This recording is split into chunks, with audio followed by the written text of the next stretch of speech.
Bonjour à tous, chers collègues présents ici au lycée Jean-Pierre Vernant à Sèvres, réunis dans vos établissements respectifs, dans plusieurs académies, et en particulier, je crois, dans l'académie de D'Amiens, de Rouen, de Caen, probablement de Bordeaux. Je vous souhaite une excellente après-midi autour de cette question centrale qui va être abordée par M. Olivier Dore, professeur de droit public à l'université de Paris-Ouest, Nanterre-La Défense, qui nous parlera de la Constitution de la République française et de ses rapports sans doute avec l'Union européenne. Voilà, sans monopoliser davantage la parole, je vous remercie d'être avec nous, monsieur. Je vous remercie d'avoir accepté cette invitation qui nous honore beaucoup, puisque nous sommes utiles, grâce à votre bienveillance, à tous nos collègues qui, dans les diverses académies, préparent en urgence cette formation en droit, qui ne peut se faire actuellement que grâce à votre contribution. Voilà, merci, je vous cède la parole et je vous souhaite à tous une très bonne après-midi. C'est moi qui vous remercie. Bonjour à toutes et à tous. Merci de m'accueillir dans ce lycée.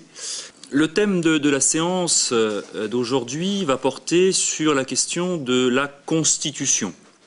La Constitution de la République française, bien sûr, on s'y attend, mais la Constitution de la République française en tant qu'État membre de l'Union européenne, c'est déjà un point de vue qui est peut-être moins classique, même si évidemment, depuis l'entrée en vigueur des communautés européennes en 1951, c'est une histoire qui commence à être longue. Le sous-titre de cette intervention est « Juridicisation et européanisation de la loi fondamentale ».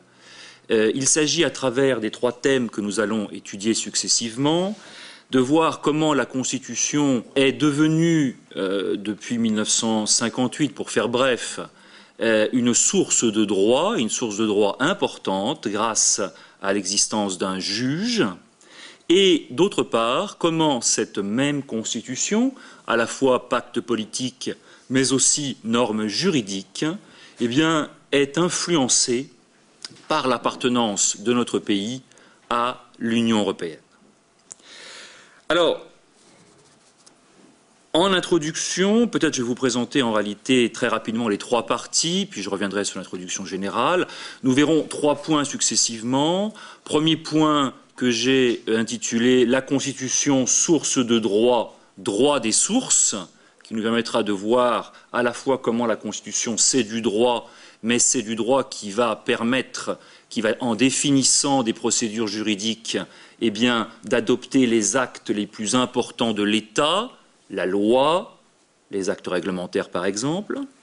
Puis nous verrons dans un second temps une question assez classique, mais qui est très importante sans doute pour vous dans l'enseignement que vous allez assurer, c'est la question de la politique saisie par le droit, ou comment la vie politique française, effectivement, peut être encadrée, régulée par le droit, et notamment, bien sûr, par le droit constitutionnel.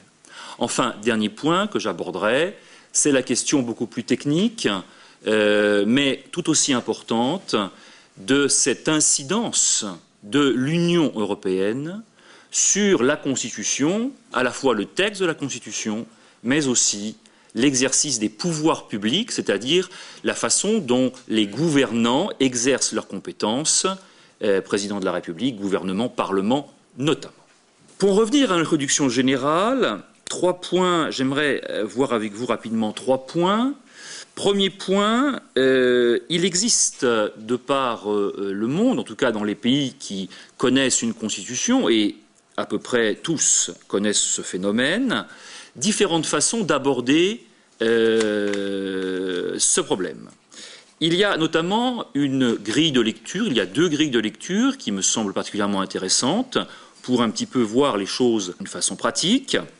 La distinction constitution formelle, constitution matérielle d'une part, et d'autre part, la constitution descriptive et la constitution normative. Alors je vais essayer de rendre aussi simple que possible, bien sûr, cette définition.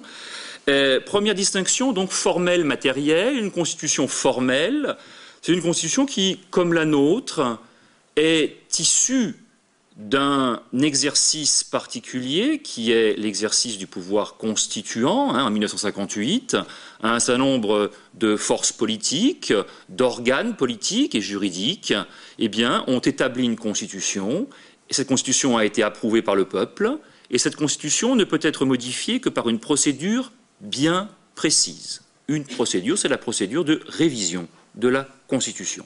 Donc sur le plan formel, c'est-à-dire sur le plan des procédures, la Constitution se définit bien comme étant un acte juridique qui ne peut être modifié que selon une procédure particulière. En revanche, pour ce qui est des constitutions matérielles, celles-ci ne prennent pas une forme particulière, celles-ci ne sont pas modifiées par une procédure bien précise, pour la bonne et simple raison, c'est que la plupart du temps, ces constitutions dites formelles ne sont pas écrites. Ce sont des constitutions qui sont coutumières ou qui sont composées de lois votées par un Parlement. Nous avons un très bel exemple en Grande-Bretagne, où la Grande-Bretagne n'a pas de constitution au sens où la France a une constitution, où l'Allemagne a une constitution, mais elle a un certain nombre de textes législatifs pour la plupart, l'acte d'établissement du XVIIIe siècle qui définit par exemple la succession dynastique, le fait que le leader du parti arrivé en tête aux élections législatives devient automatiquement celui auquel la reine confie, ou le roi confie l'exercice du pouvoir en tant que Premier ministre. Tout ceci, ce n'est prévu par aucun texte, c'est la tradition, la coutume constitutionnelle qui est très très forte, aussi forte que si elle était formalisée dans un texte, mais il n'y a pas de texte, ou les rares textes qu'il y a, ce sont des lois. Donc il y a une distinction, si vous voulez, formelle, matérielle. Nous avons, nous, en France, une constitution formelle, et puis une constitution également, la même bien sûr, que l'on peut qualifier de formelle également. Pourquoi? Parce que dans la notion de constitution formelle, vous avez aussi le prisme qui est mis, le focus qui est mis sur qu'est-ce qu'on va trouver comme objet dans la Constitution. Et si on se réfère par exemple à l'article 16 de la Déclaration des droits de l'homme et du citoyen, qui énonce que toute société dans laquelle la garantie des droits n'est pas assurée, ni la déclaration des pouvoirs déterminés, n'a point de constitution. C'est une très belle définition de ce que doit être une constitution formelle.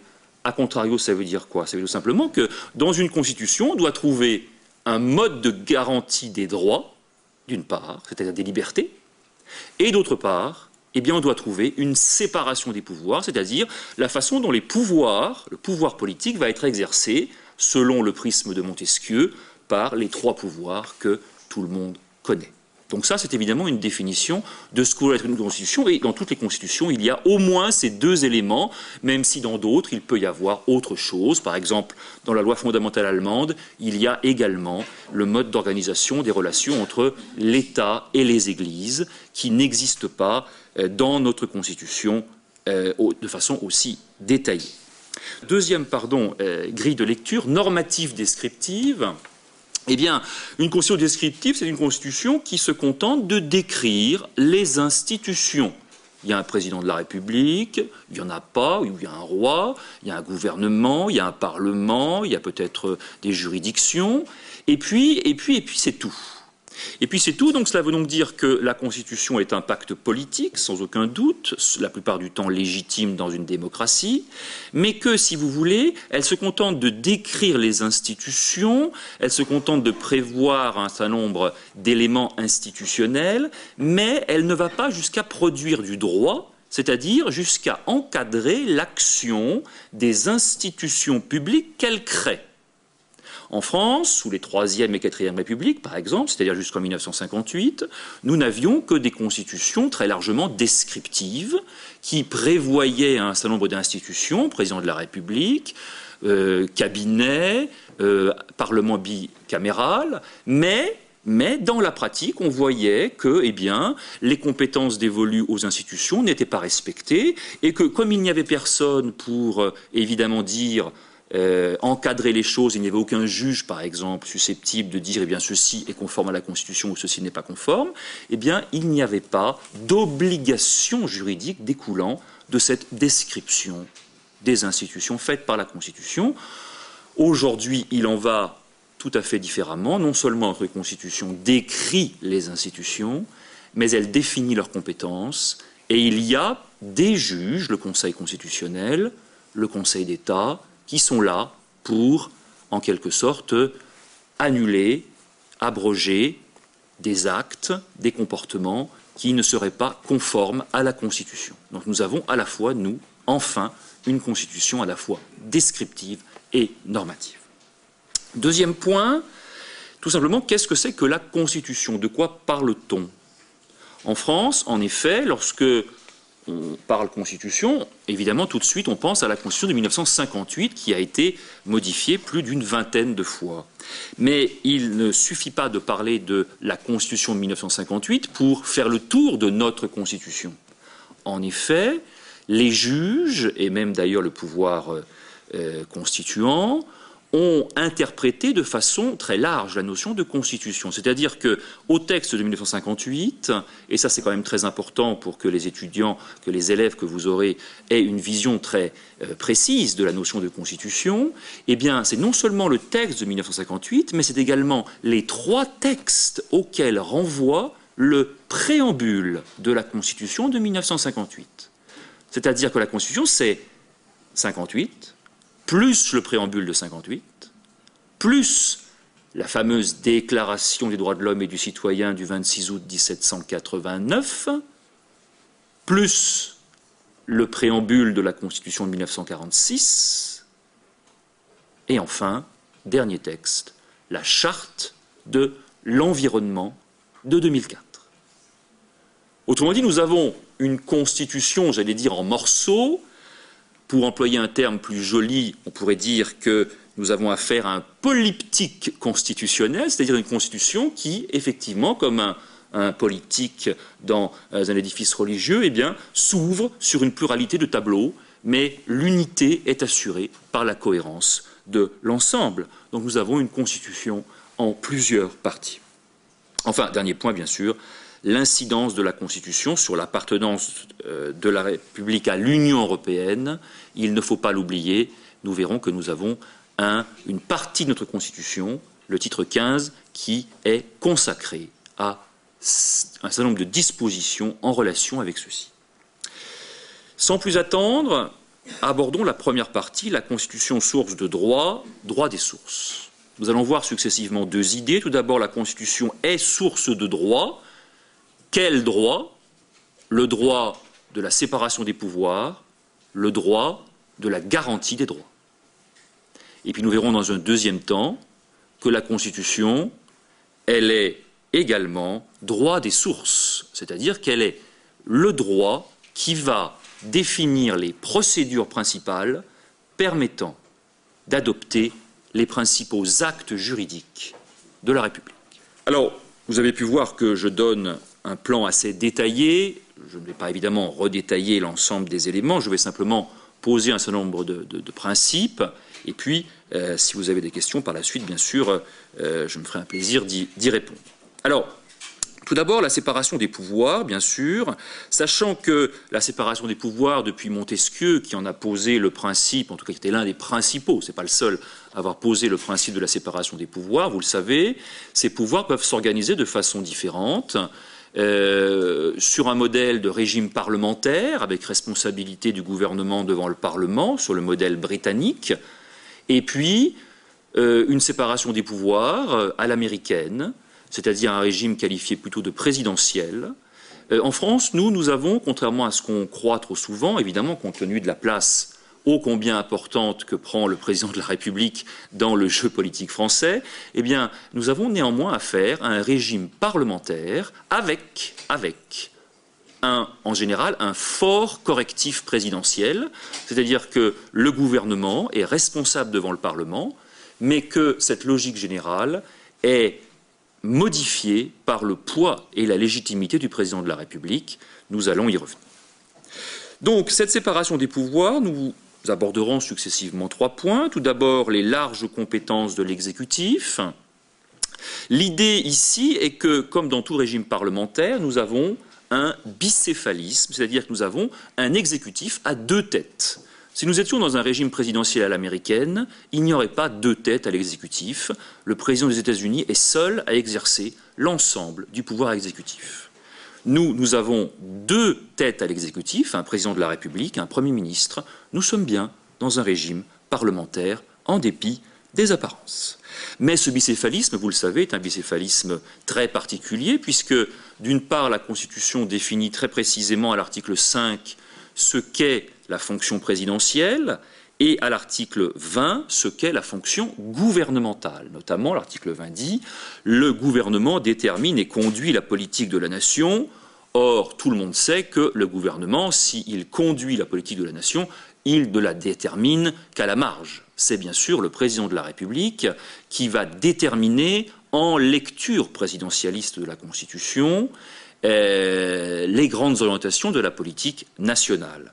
En effet, nous y reviendrons tout à l'heure, en France, nous avons la particularité d'avoir deux types d'élections qui déterminent la dévolution du pouvoir, non seulement les élections législatives, comme dans tout régime parlementaire, mais également, et nous en savons bien quelque chose, l'élection présidentielle, qui chronologiquement prime l'élection, chronologiquement et politiquement prime les élections législatives. Et lorsque les deux majorités présidentielles et législatives sont du même bord politique, nous avons évidemment, au profit du président de la République, une espèce d'aspiration des pouvoirs de l'exécutif dans sa totalité, au sens où le président de la République va entièrement déterminer la politique de la nation, il va même parfois la conduire, s'agissant notamment des relations internationales européennes ou des forces armées, mais sans la mise en œuvre du gouvernement, en réalité, il ne peut rien faire parce que le président de la République ne dispose pas de service administratif, il n'est pas directement le supérieur hiérarchique des ministres. Mais les ministres, bien sûr, se mettent évidemment au service du président de la République, alors que, vous le savez tous, lorsqu'il y a évidemment dichotomie entre les résultats des élections législatives et présidentielles, eh bien, nous sommes dans la fameuse période dite de cohabitation, où les choses sont beaucoup plus rééquilibrées au profit du Premier ministre et de son gouvernement. Répartition des pouvoirs entre président et Premier ministre. Deuxième remarque, ici, dans cet exécutif, sachez simplement que qui dit bicéphalisme dit aussi parfois répartition des pouvoirs. Vous avez un certain nombre de pouvoirs qui sont individuels et propres à chaque tête de l'exécutif, vous le savez tous, par exemple le président de la République est le seul à pouvoir dissoudre l'Assemblée nationale, en revanche le Premier ministre est le seul à diriger effectivement le gouvernement. Néanmoins, vous avez des partages de compétences sur lesquels nous allons revenir, notamment dans deux domaines. Les nominations aux emplois publics de supérieurs de l'État, c'est le président de la République qui nomme le Premier ministre à une compétence mais résiduelle, totalement résiduelle. En revanche, pour l'exercice du pouvoir réglementaire, c'est-à-dire la faculté que l'exécutif a de prendre des actes juridiques généraux et impersonnels, notamment pour mettre en œuvre les lois, eh bien c'est le Premier ministre qui a la compétence de droit commun. Le président de la République n'a qu'une compétence résiduelle, c'est-à-dire secondaire, qui se déduit de l'exercice de la compétence du Premier ministre. Donc cette idée de partage des compétences est aussi importante parce que, bien évidemment, si nous sommes en période de présidentialisme, la question ne se pose pas puisqu'il y a une subordination politique du Premier ministre par rapport au président de la République. En revanche, en période de cohabitation, ce partage des compétences peut avoir des incidences sur le bon fonctionnement de l'État, en retardant les nominations, en posant un certain nombre de problèmes pour prendre les actes juridiques nécessaires. Enfin, également, dernier point, cette répartition des compétences va pouvoir en partie être modulée par l'intervention d'un juge, notamment le juge administratif, le Conseil d'État notamment, qui est juge de la légalité d'un certain nombre d'actes de l'exécutif, notamment les décrets et certains arrêtés. Deuxième élément à être décrit par la Constitution, bien sûr, le pouvoir législatif, c'est-à-dire le Parlement. Depuis la dernière révision de la Constitution, 2008, nous avons une définition de la fonction parlementaire qui n'existait pas alors que la définition de la fonction présidentielle et de la fonction du gouvernement, elle, existe depuis 1958. Donc depuis 2008, nous avons une définition. Que fait le Parlement? C'est très simple désormais. Cela figure à l'article 24, alinéa 1er. Le Parlement vote la loi, d'une part. Il contrôle l'action du gouvernement, d'autre part. Et enfin, il évalue les politiques publiques. Il évalue les politiques publiques. Voilà, si vous voulez, le cœur de métier, en quelque sorte, du Parlement. Et ce Parlement est, dans la tradition française, un Parlement bicaméral. Il y a deux chambres. Il y a deux chambres. Le peuple français, par deux fois, en 1946 et en 1968, a rejeté par référendum la proposition d'adopter un Parlement monocaméral. Donc dans la tradition française, le Parlement est en général bicaméral, mais un bicaméralisme qui est inégalitaire. Cela veut simplement dire que, bien sûr, les deux chambres n'ont pas les mêmes pouvoirs. Il est égalitaire pour la révision de la Constitution et pour le contrôle du gouvernement. En revanche, il y a une primauté de l'Assemblée nationale sur le Sénat en matière de législation, de vote de la loi, et en matière d'engagement de la responsabilité du gouvernement, c'est-à-dire la faculté pour l'Assemblée nationale de pouvoir renverser le gouvernement, ce que le Sénat ne peut pas faire. Donc un Parlement bicaméral, mais dont les pouvoirs sont déséquilibrés au profit de l'Assemblée nationale. Il y a bien sûr un système de contrôle qui intervient, notamment en matière de contrôle de constitutionnalité des lois. C'est le rôle notamment du Conseil constitutionnel. Nous reviendrons sur son rôle tout à l'heure. Petit c, enfin, dernier pouvoir, le pouvoir juridictionnel. On en parle beaucoup trop peu traditionnellement dans notre conception. En effet, aujourd'hui, on peut véritablement parler d'un pouvoir juridictionnel. Pourquoi? Quelles sont ses caractéristiques plus exactement? Première caractéristique, et ça c'est aussi très important que les élèves aient cette idée en tête, c'est que nous avons ce qu'on appelle un dualisme juridictionnel. C'est-à-dire que nous avons deux ordres de juridiction. Et ça ne date pas d'hier, on en trouve les prémices dès l'Ancien Régime.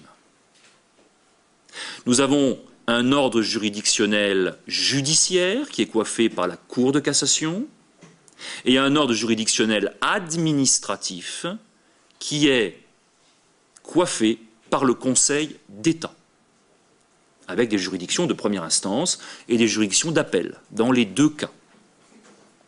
Ce dualisme juridictionnel, eh bien, il résulte de textes très anciens.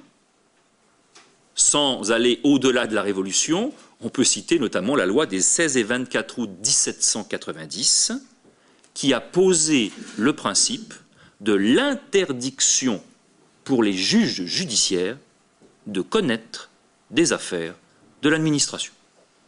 Ce qui veut donc dire que l'administration, pendant un temps, n'avait pas de juge, parce qu'il n'y avait pas d'autre juge que le juge judiciaire. Et ce n'est que progressivement, à partir de Napoléon, Constitution de l'an 3, 1799, création du Conseil d'État, puis la loi de 1872 qui donne la pleine compétence juridictionnelle au Conseil d'État pour être juge de l'administration, que cet ordre de juridiction s'impose dans le paysage juridictionnel français au même titre que l'ordre juridictionnel judiciaire.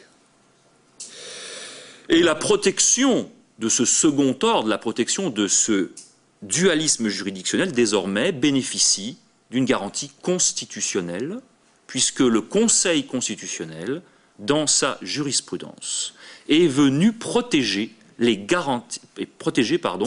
compétences minimales dont doit bénéficier le juge administratif. Je vous ai mis la référence de la décision du Conseil constitutionnel, que vous pouvez aller voir de façon plus précise si vous le souhaitez sur le site du Conseil constitutionnel, où figure l'ensemble de ces décisions, relève en dernier ressort de la compétence de la juridiction administrative l'annulation ou la réformation des décisions prises dans l'exercice des prérogatives de puissance publique par les autorités administratives. Autrement dit, selon la Constitution, le juge administratif est au moins compétent pour contrôler la légalité des actes que seule l'administration peut prendre. C'est ça la prérogative de puissance publique, ce sont des actes que seule l'administration peut prendre, les personnes privées ne peuvent pas les prendre. C'est des actes unilatéraux. Par exemple, un arrêté préfectoral qui renvoie dans son pays d'origine un étranger en situation irrégulière. Voilà, l'arrêté préfectoral, c'est un exemple de prérogative de puissance publique que seule l'administration peut prendre. Eh bien, seul le juge administratif peut être compétent pour prendre pour contrôler ce type de décision. De son côté, l'autorité judiciaire, c'est les juridictions judiciaires et les magistrats et les magistrats du parquet. L'autorité judiciaire, elle est protégée dans la Constitution. C'est le titre 8 de la Constitution, articles 64 et 65.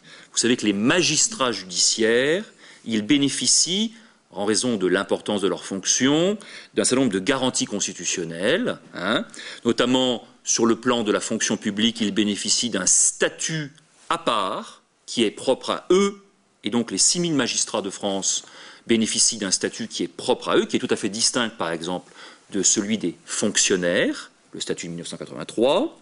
L'inamovibilité de certains magistrats, c'est-à-dire le fait qu'on ne puisse pas déplacer ces magistrats sans leur accord, eh bien, qui bénéficie aux magistrats du siège, c'est-à-dire ceux qui jugent, alors que les magistrats du parquet, notamment, c'est ceux qui poursuivent les contrevenants à la loi pénale et qui vont requérir des peines qui vont être prononcées par les magistrats du siège. Eh bien, l'inamovibilité bénéficie aux seuls magistrats du siège et elle figure dans la Constitution.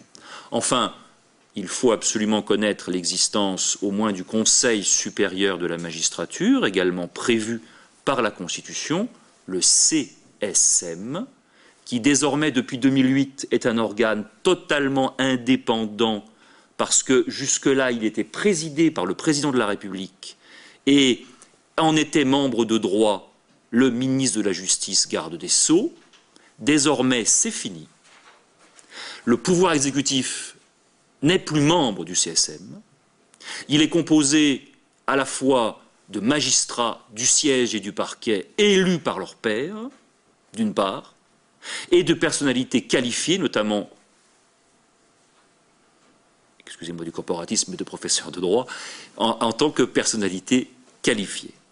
Et surtout, les deux formations, puisqu'il y a une formation qui va gérer en quelque sorte la carrière des magistrats du siège, et une formation, le CSM parquet, qui va gérer, entre guillemets, en tout cas participer à la gestion des magistrats du parquet, eh bien, ces deux formations sont présidées, l'une par le premier président de la Cour de cassation, donc magistrat hautement indépendant, et l'autre par le procureur général près la Cour de cassation, le plus haut magistrat du parquet de France, là encore, évidemment, en complète indépendance.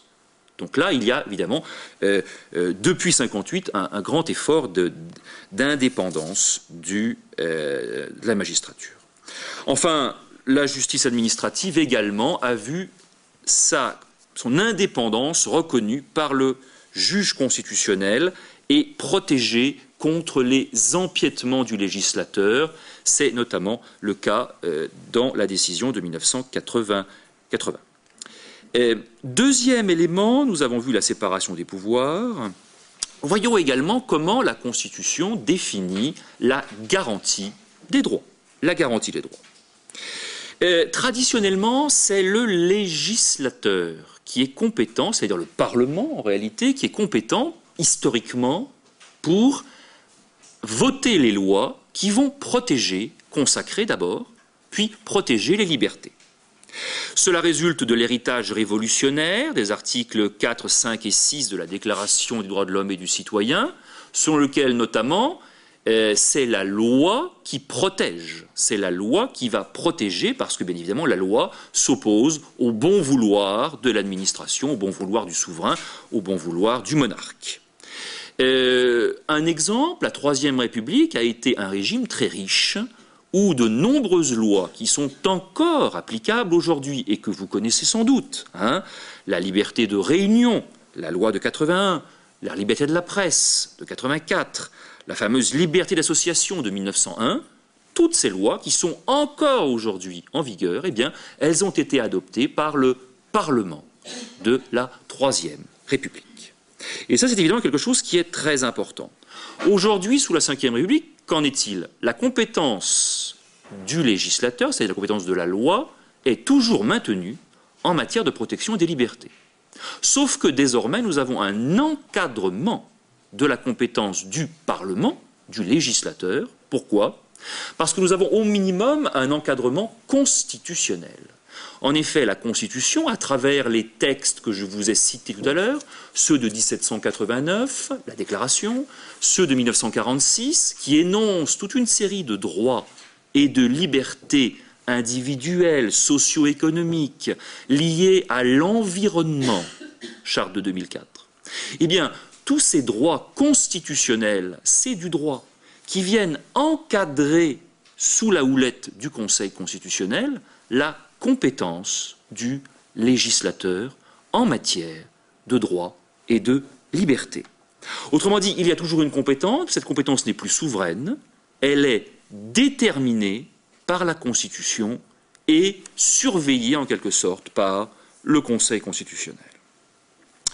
Le Conseil constitutionnel, bien évidemment, c'est le deuxième point de cette garantie des droits, qui constitue l'une des grandes innovations et l'un des grands succès de la Constitution de 1958. En effet, je vous rappelle qu'en 1958, le Conseil constitutionnel est créé en tant qu'organe totalement politique afin de surveiller le processus de rationalisation du parlementarisme. Qu'est-ce que c'est que cette bête-là? C'est tout simplement le fait que, dans la nouvelle Constitution, les constituants ont limité strictement les pouvoirs du Parlement en matière législative, mais surtout en matière de contrôle du gouvernement, et ont confié la surveillance de ces procédures très strictes au Conseil constitutionnel, à travers notamment le contrôle de la conformité à la Constitution, des lois votées par le Parlement et des règlements intérieurs, c'est-à-dire la façon dont le Parlement organise sa vie intérieure à travers un règlement, comme dans n'importe quel, par exemple, lycée ou collège, il y a un règlement intérieur. Eh bien, si vous voulez, à l'origine, le Conseil constitutionnel est un organe purement politique, on dirait même politicien, à la limite compte tenu évidemment, par exemple, de la proximité avec le pouvoir des gens qui y furent nommés en 1958. Et puis miracle, progressivement, le Conseil constitutionnel s'est émancipé après, évidemment, la disparition de la figure tutélaire du général de Gaulle, il s'est émancipé du pouvoir exécutif. Et il a pris en quelque sorte son envol vers l'indépendance et s'est progressivement juridictionnalisé. Il s'est transformé en une juridiction. C'est une juridiction un peu particulière, mais une juridiction néanmoins, et spécialement à travers une protection des droits et des libertés contre les empiétements de la loi. Autrement dit, ce contrôle de constitutionnalité des lois, instauré dès 1958, qui avait d'abord pour objet d'assurer ce qu'on appelle le parlementarisme rationalisé, en réalité a changé d'objectif alors même que le mécanisme n'a pas du tout été modifié, et il s'est orienté vers la protection des droits et des libertés au fur et à mesure que le Conseil constitutionnel a donné à la notion de constitution un sens nouveau, c'est-à-dire le fait que la Constitution, ce n'est pas seulement la Constitution de 1958, mais c'est aussi la Constitution qui s'étend aux trois textes que j'ai cités tout à l'heure. Notamment, bien sûr, il faut citer ici la célèbre décision du 16 juillet 1971, liberté d'association, où le gouvernement de l'époque voulait instaurer un contrôle beaucoup plus drastique, et même un contrôle préalable à la déclaration des associations, loi 1901 en préfecture, donc contrôle possible de l'administration ou du juge, c'est ce qui était prévu par la loi. Eh bien, le Conseil constitutionnel a censuré cette loi en disant que c'était contraire au principe constitutionnel de liberté d'association. Or, vous aurez beau lire la Constitution de 1958, aucune disposition ne parle de la liberté d'association. Ah, où est-ce qu'il a trouvé la liberté d'association? Eh bien, il a trouvé la liberté d'association, en fait, indirectement, dans le préambule de 1946. C'est la première décision, en tout cas, la première décision importante qui donne un sens nouveau à la notion de constitution. Dans le préambule de 1946, le préambule de 1946 parle d'une catégorie de principes qui s'appelle les principes reconnus, fondamentaux, reconnus par les lois de la République. Les principes fondamentaux reconnus par les lois de la République. Or, le préambule de 1946 ne dit pas ce que sont ces principes fondamentaux. Il ne les énonce pas. Et le Conseil constitutionnel s'est saisi, si vous voulez, de cette catégorie vide des principes fondamentaux reconnus par les lois de la République, tout simplement pour interpréter le contenu de cette catégorie et, par exemple, en faire découler la liberté d'association. Et par là même, si vous voulez, progressivement, eh bien, il y a eu un complément de jurisprudentiel de la protection de ces droits et de ces libertés. Ce processus de contrôle de constitutionnalité des lois, il se distingue par deux procédures désormais importantes qu'il faut bien distinguer. La voie du contrôle de constitutionnalité par la voie de l'action, c'est-à-dire la contestation directe devant le Conseil constitutionnel des lois, ça existe depuis 1958, et la procédure désormais que tout le monde connaît, en tout cas par son acronyme, même si on ne sait pas toujours à quoi ça correspond, la fameuse QPC, question prioritaire de constitutionnalité, qui découle notamment de l'article 61-1 de la Constitution. Il s'agit de deux procédures qui sont complémentaires, avec un certain nombre de distinctions. La procédure traditionnelle par voie d'action est un contrôle préventif qui porte sur des lois non promulguées par le président de la République et donc qui n'ont pas été publiées et donc qui ne sont pas entrées en vigueur et qui donc ne sont pas exécutées, elles ne sont pas applicables. En revanche, la procédure dite de QPC, question prioritaire de constitutionnalité, va porter sur des dispositions législatives qui sont déjà applicables. Et la procédure de QPC, au surplus, elle est spécialisée par rapport à la procédure de contrôle par voie d'action, puisque, conformément à la procédure de QPC, seules les contradictions entre une disposition législative et des dispositions les droits et libertés garantis par la Constitution peuvent être invoqués en matière de QPC. Autrement dit, le seul élément qui permet en matière de QPC de contester les lois, c'est la violation des droits et des libertés garantis par la Constitution.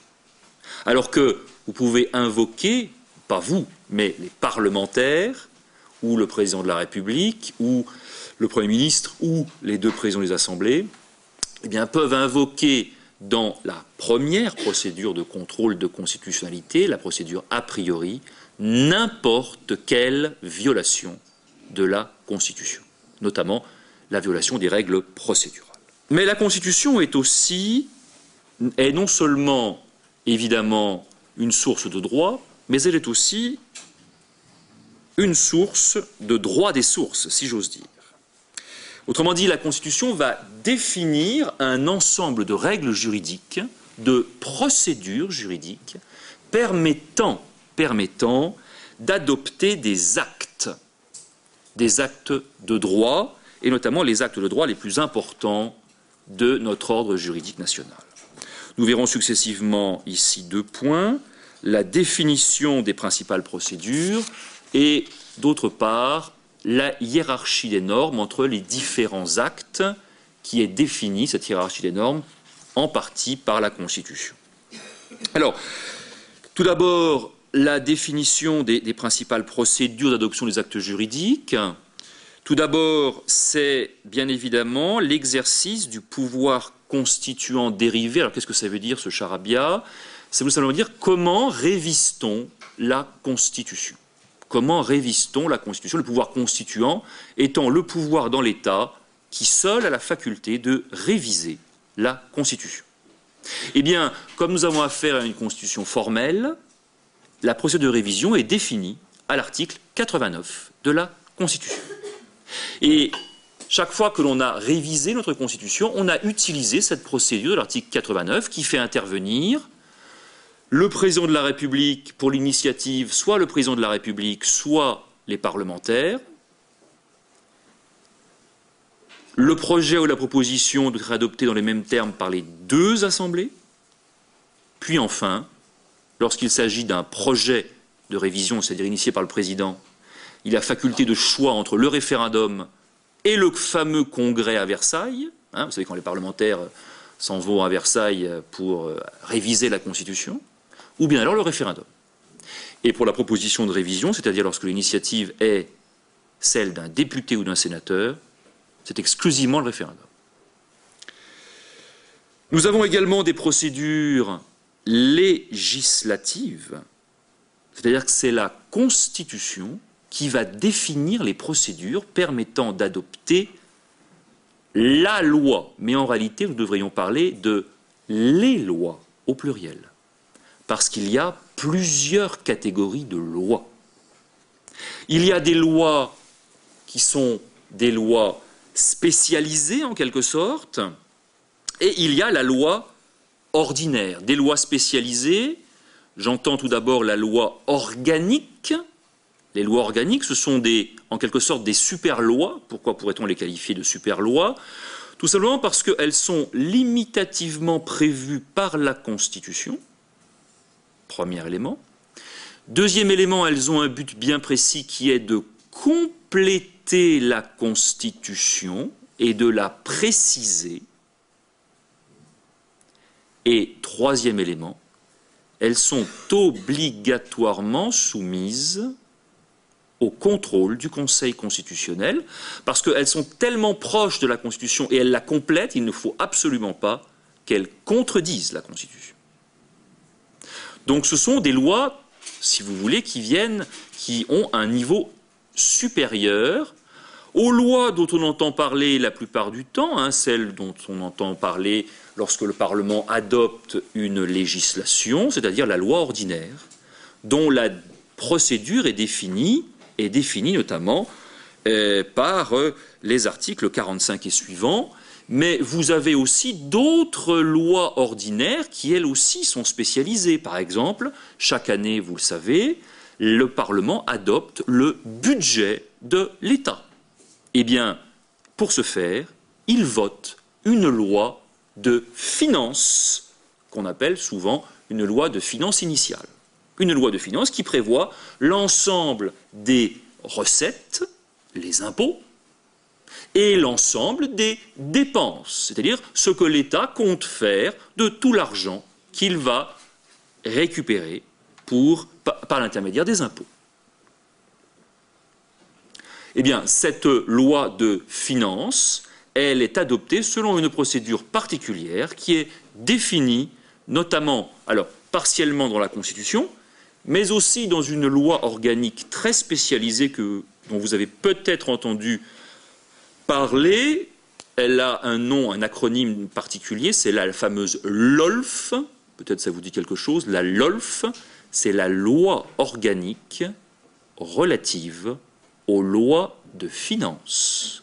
la fameuse LOLF, la loi organique relative aux lois de finances, eh bien cette LOLF, elle vient compléter très largement la Constitution pour définir la procédure d'adoption des lois de finances.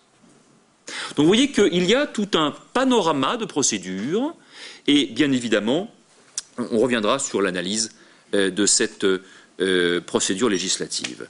Il ne faut pas oublier que la loi peut aussi est d'abord votée par le Parlement, mais qu'elle peut être aussi votée, ou plus exactement adoptée, directement par le peuple.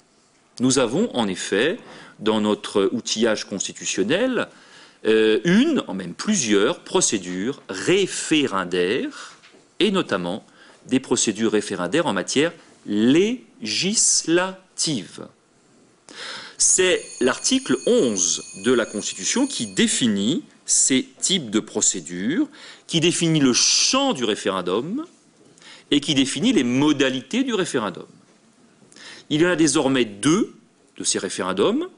L'un que vous connaissez tous parce que vous avez sans doute au moins pu voter à l'un des derniers référendums en la matière, en tout cas vous en avez entendu parler, qui est le référendum qui a le président de la République pour origine. Le président de la République peut soumettre au peuple, sur proposition du gouvernement ou des deux assemblées conjointes, un projet de loi dans les matières définies par l'article 11, qui sont l'organisation des pouvoirs publics, les politiques économiques, sociales et environnementales, et les traités qui ont une incidence sur le fonctionnement des pouvoirs publics. Ce qui veut donc dire qu'attention, contrairement à ce qu'on entend trop souvent, par exemple dans notre campagne électorale, on ne peut pas faire un référendum sur n'importe quoi. Il y a un champ référendaire, qui est en fait assez strictement défini.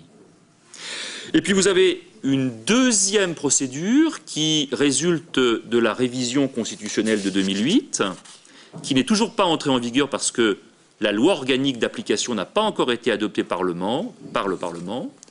C'est la procédure qui va permettre à 1/5 des parlementaires, en général d'opposition, soutenus par 1/10 des électeurs, on va voter par Internet, eh bien, de soumettre, après contrôle de la proposition au Conseil constitutionnel, de soumettre une proposition de référendum au peuple. Donc cette fois-ci, ce n'est plus le président de la République qui a l'initiative, c'est 1/5 des parlementaires soutenus par 1/10 des électeurs. Dernier point, la hiérarchie des normes. On reviendra sur une grande partie des éléments que je n'ai pas pu développer dans la deuxième partie. Je voudrais quand même dire un petit mot sur la hiérarchie des normes, parce que c'est un élément qui est quand même tout à fait important. Vous avez vu qu'il y a un certain nombre de pouvoirs publics, le législateur, le pouvoir exécutif, les juges, et même le pouvoir constituant. Eh bien, selon la légitimité de ces pouvoirs publics, ils vont donner naissance, en quelque sorte, à des actes juridiques qui sont plus ou moins élevés dans la hiérarchie des normes. Qu'est-ce que cela veut dire, la hiérarchie des normes? Cela veut dire tout simplement que notre ordre juridique, qui est sans aucun doute complexe, n'est néanmoins pas totalement un désordre juridique, au sens où les règles de droit sont organisées et sont dans une situation de primauté ou d'infériorité, donc de respect ou de subordination, les unes par rapport aux autres. Donc il y a des règles qui sont plus ou moins élevées dans la hiérarchie des normes, les règles inférieures devant respecter les règles supérieures. Et ce sont des juges qui sont là pour faire respecter cette hiérarchie des normes. Au sommet de la hiérarchie des normes, nous avons bien sûr la Constitution. La Constitution telle qu'elle existe, mais aussi les lois constitutionnelles, les lois constitutionnelles, c'est-à-dire les révisions de la Constitution. Ce sont des lois adoptées par le pouvoir constituant qui révisent la Constitution et qui sont des actes souverains. C'est-à-dire qu'il n'y a pas d'acte en droit interne supérieur à la Constitution et aux lois constitutionnelles. D'ailleurs, le Conseil constitutionnel refuse de contrôler les lois constitutionnelles qui lui seraient déférées. Cette supériorité de la Constitution s'applique même aux traités internationaux, et notamment aux traités européens, en droit interne. Les lois. Eh bien là encore, les lois ordinaires, bien sûr, elles doivent respecter la Constitution, puisqu'il y a un contrôle de constitutionnalité des lois opéré par le Conseil constitutionnel. Mais il y a aussi un contrôle de ces mêmes lois par le juge ordinaire, c'est-à-dire le juge judiciaire ou le juge administratif, quant à leur conformité avec les traités internationaux. C'est ce qu'on appelle le contrôle de conventionnalité. Convention internationale ou traité, c'est à peu près la même chose. Eh bien, les lois, c'est l'article 55 de la Constitution qui le pose, les traités ont une autorité supérieure à celle des lois. Bien évidemment, les lois doivent également respecter la Constitution, c'est l'article 61, contrôle de constitutionnalité, et l'article 61-1, QPC. Et puis, bien évidemment, les actes réglementaires, ceux qui sont pris par les autorités exécutives, Premier ministre, Président de la République, les actes réglementaires, eh bien, ils doivent respecter la loi, les traités, la Constitution. C'est le juge administratif, c'est-à-dire le Conseil d'État, mais aussi les autres juridictions administratives, qui sont compétents pour s'assurer qu'il y a effectivement le respect par ces actes administratifs, que ce soit les décrets pris par le Premier ministre ou par le Président de la République, ou bien les arrêtés pris par d'autres autorités administratives, comme par exemple les ministres ou les préfets, eh bien, c'est le juge administratif qui est compétent pour veiller à l'application de cette hiérarchie des normes.